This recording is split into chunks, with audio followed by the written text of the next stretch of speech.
আয়োজন করে সকালের রান্না সারেন মা সাদিয়া বেগম। খাবারের জন্য অপেক্ষা করছিল 4 বছরের ছেলে সাইফ ও 7 মাস বয়সী মেয়ে সাইফা। পাশের একটি ঘরে ঘুমিয়েছিলেন গৃহবধূর স্বামী সেনা সদস্য কাজল। কিছুক্ষণ পর চিৎকার শুনে প্রতিবেশীরা এগিয়ে এলে শিশু দুটির গলাকাটা মরদেহ পড়ে থাকতে দেখেন। পাশেই গলায় অন্য পেঁচানো অবস্থায় ঝুলছিল গৃহবধূ।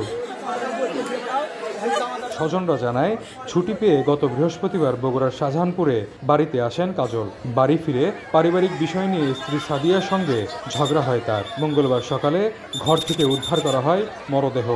ঘটনার পর অচেতন হয়ে পড়লে স্বামী কাজলকে ভর্তি করা হয় শহীদ জিয়াউর রহমান মেডিকেল কলেজ হাসপাতালে। এনারা স্বামী স্ত্রী দুইজন কাল থেকে ক্যাসাল চলতেছে এনাদের। সকালে রান্না বাড়াও করছে ওনারা, করে স্বামীর সাথে কি হয়েছে না হয়েছে জানি না। তারপরে 2টা বাচ্চা ছিল, 2টা বাচ্চাকে এখানে বটিতে জবাই করছে। জবাই করানোর পর উনি নিজেও ফ্যানের সাথে ঝুলে আত্মহত্যা করছে। ছোট বাচ্চাটা আপনি নিমন্নে হচ্ছে, আপনি টিএমএসএ নিয়ে যান, টিএমএসএ নিয়ে যেয়ে আপনি হলো যে তার ছেলের বাপকে নিয়ে যাবে, বাপ যাবি না, এই কোথালে ঝগড়া হয়ে মেয়ে কি করছে, মারছে। মারার পরে ওই ছেলে ওই মেয়ের বাপের কাছে ফোন দিছে যে আপনি মেয়ে টাকা 3 লাখ নিয়ে যান, আপনি মেয়ে 100 টাকা 3 লাখ লাগাম। ওই কথা শুনে ওই বাপ কি করে জামাইয়ের মোবাইল কাটে দিছে, দেওয়ার পরে মেয়ের ডাক দিছে, মেয়ে আর রিসিভ করেনি, মেয়েটার সাথে কোথাও হয়নি, ধরুন।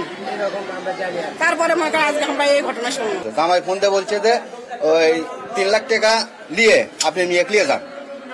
এরপরের থেকে ওই শাশুড়ি আবার বারবার ফোন দিচ্ছে, কিন্তু ফোন রিসিভ হয় না। রিসিভ না হওয়ার পরে একবার ফোন রিসিভ হয়। রিসিভ হওয়ার পরে বলে যে হচ্ছে ওই ওনার মেয়ে বলে যে না আমার তেমন কিছু না, আমি ভাত খাচ্ছি। আর ওই ওনার স্বামী 2 দিন হলে বলে ভাত খায় না নাকি, ওর শাশুড়ি বলছে আমার।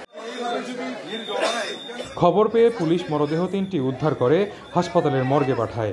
স্বাভাবিক দৃষ্টিতে মনে হচ্ছে যে তাদের মা, সেটা হচ্ছে একটা আত্মহত্যার ঘটনাও এখানে আছে স্বাভাবিক দৃষ্টিতে। তবে সবকিছু আমরা ক্লিয়ারলি বলতে পারবো মেডিকেল রিপোর্টের পর। হাজব্যান্ড এই লাশ দেখার পর অসুস্থ হয়ে পড়ে, তিনি মেডিকেলে আছেন এবং সেখানে আমাদের পুলিশ হেফাজতে তিনি আছেন।